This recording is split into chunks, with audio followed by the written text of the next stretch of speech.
Hello friends, welcome to கிராமத்து பட்டாம்பூச்சி. இன்றைக்கி ரவா பொங்கல் தான் செய்ய போகிறேன். காலை டிஃபனு. அதுக்கு வந்து 2 கரண்டி பாசிப்பருப்பு போட்டிருக்கேன். பாசிப்பருப்பு 1 கரண்டி நெய் போட்டு, அது கூடவே நம்ம ஒரு ஒரு ஒரு டம்ளரோ 2 டம்ளரோ தண்ணி ஊற்றி நல்லா வேக வச்சுக்கலாம். 1 டம்ளர் ஊற்றினாலே போதும். நல்லா வெந்தோடனே நமக்கு தேவையான அளவுக்கு திரும்பவும் ரிட்டன் தண்ணி ஊற்றிக்கலாம். இப்போ இந்த லைட்டாக கிண்டி விட்ருவோம். நெய்யை நல்லா கிளறி விட்ருவோம். இதுக்கு பிறகு நம்ம வந்து இதில் வந்து தண்ணியை ஊற்றி நல்லா விசில் வச்சுக்கலாம். இதிலே நம்ம வந்து இஞ்சி, 2 பச்சை மிளகாய் கீறி வச்சுருக்கேன், அது கருவேப்பிலை, கொஞ்சோண்டு ஜீரகம், இதெல்லாம் எல்லாத்தையுமே போட்டு ஒரு விசில் கொடுத்துடலாம். விசில் கொடுத்தோன்னாக்கா நல்லா இந்த பருப்பு வெந்து நல்லாயிருக்கும் டேஸ்ட்டு. ரவா வந்து நம்ம வறுத்த ரவாவும் இருக்குது. நம்ம லைட்டாக கொஞ்சம் நெய் போட்டு சூடு பண்ணிட்டா நல்லாயிருக்கும். இப்போ வந்து இதை வந்து நல்லா க்ளோஸ் பண்ணி நான் ஒரு விசில் வரட்டும். விசில் வந்துருச்சு. இப்போ தண்ணி நல்லா கொதிக்குது. இதுக்கு தேவையான அளவுக்கு நம்ம உப்பு போட்டுக்குவோம். இப்போ ஒரு 10 நிமிஷத்துலேயே இந்த பொங்கல் வந்து ரெடி ஆகிடும்.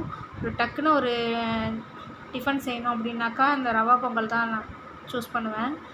எல்லாருக்கும் பிடிச்ச ஒரு ஐட்டமும் கூட இந்த ரவா பொங்கல் எங்கள் வீட்டில். அதனால் இது வந்து ரொம்ப ஈஸியான ஐட்டம், டக்குன்னு செஞ்சிடலாம். ஒரு மாவு இல்லை அப்படின்னாக்கா நம்ம இதை தான் நான் சூஸ் பண்ணுவேன். ஏன்னா உப்புமானா கூட எங்கள் பையனுக்கு ரொம்ப பிடிக்காது. பொங்கல்லாம் செஞ்சாக்கா அவன் ரொம்ப விரும்பி சாப்பிடுவான். அதனால் நான் பொங்கல் தான் சூஸ் பண்ணுவேன். இப்போ இதை வந்து வேர்க்கடலையும் முந்திரி பருப்பும் தனியாக நெய் போட்டு வறுத்து வச்சுருக்கேன். அதையும் நான் இதோட சேர்த்து செஞ்சுக்கிறேன். நெய் தான் அதிகமாக இதுக்கு யூஸ் பண்ணணும். வேறு எதுவும் எண்ணெய் ஆயிலெலாம் ஊற்றிடாதீங்க. நெய் மட்டுமே யூஸ் பண்ணுங்கள். அப்போ தான் டேஸ்ட் நல்லாவே இருக்கும். நல்லா கொதி வந்துருச்சு. இப்போது அந்த டயத்தில் நம்ம மிளகு தூளாக நுணுக்கி வச்சதை பொரித்து வச்சுருக்கேன், அதையும் இதோட போட்டிருக்கேன். அடுத்தது நம்ம ரவாவையும் இதோட ஆட் பண்ணிக்கலாம். ஒரு 2 கரண்டி அளவுக்கு மிளகு தூள் நுணுக்கி வச்சுருக்கேன். குழந்தைங்கள்லாம் சாப்பிட்றதுனால ரொம்ப காரம் சேர்க்க வேண்டாம். ஏன்னா தூளாக நுணுக்கி போடுறதுனால காரம் ஜாஸ்தியாக வந்துடும். அதனால் ரொம்ப காரம் தேவையில்லை. ரவா போட்ட உடனே கடுகடுன்னு கிண்டணும், இல்லைனா கட்டி கட்டி ஆகிடும். ஆனால் டக்குன்னு கிண்டி விட்டுருங்க. கிண்டிட்டு கொஞ்சம் சிம்மில் வச்சுக்கலாம். சிம்மில் ஏன்னா ரவா போட்ட உடனே அது திக்னஸ் வந்துடும்.